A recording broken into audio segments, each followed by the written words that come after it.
Good afternoon, everybody. I just wanted to come on and talk for a little bit.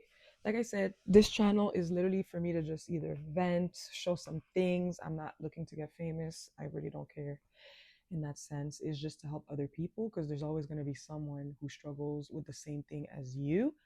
Um, like I've mentioned before, I did struggle with drinking. So when I struggled with it, it wasn't more like I was an alcoholic. It was more abusing it in the sense of like when I went out, it was like a whole bunch of drinks at one. I guess you could kind of say binging. But then I wouldn't drink for a while. But then when I drink, binge. It's not like a regular person. A glass of wine, cool, we're done.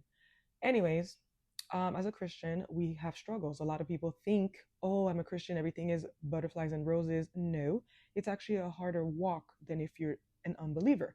I'm going to tell you right now, when I used to be in the world, I didn't have no worries. I was living life. I didn't have no worries. And then as soon as I started, back with my walk with Christ, I've always been a Christian for a while, but it's just you backslide and you go into the world and then you come back. But this time I was like, no, I'm committed fully. Of course, you struggle. You have your things that you struggle with, but yeah, I get attacked spiritually. Especially at work, I feel like that's where the devil's working, and it's like, no, you're not gonna get the best out of me, for real, for real. Like for real, last year I had a horrible year. This year, starting off a little rough, but you're not gonna get me. But anyways, a few things I struggle with is reading the Bible daily. It says to your daily bread. It doesn't say your monthly bread. It doesn't say your weekly bread. We got to read the Bible daily.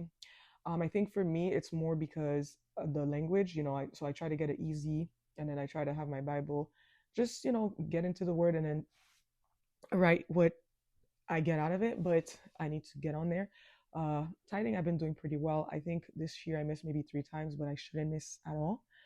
I do struggle with shopping because, like, I have an addiction for shopping. I think it came from when I was young. We didn't have much. So the moment that I ended up getting money, I'm like, oh my gosh, it feels so good to buy stuff, to have your own stuff. But it's like a high for me. It's like regardless, I pay for an item and I'm like, and then when I get it, like even clothing, all that. I had to delete a few apps. I had to throw away a lot of clothes because obviously I need to change how I dress as well. Like I said, it's a worth it walk, but it's difficult, because I feel like I get attacked, and because like I said, once I was in the world, I had no worries, but I rather live how I'm living now, struggling and having God on my side than to live how I want to live and then to be separated from Him. So, just my advice to you guys, if you do struggle, you just keep on pushing, get up, try again, get up, try again, because that's what happened to me with the drinking situation. I had to keep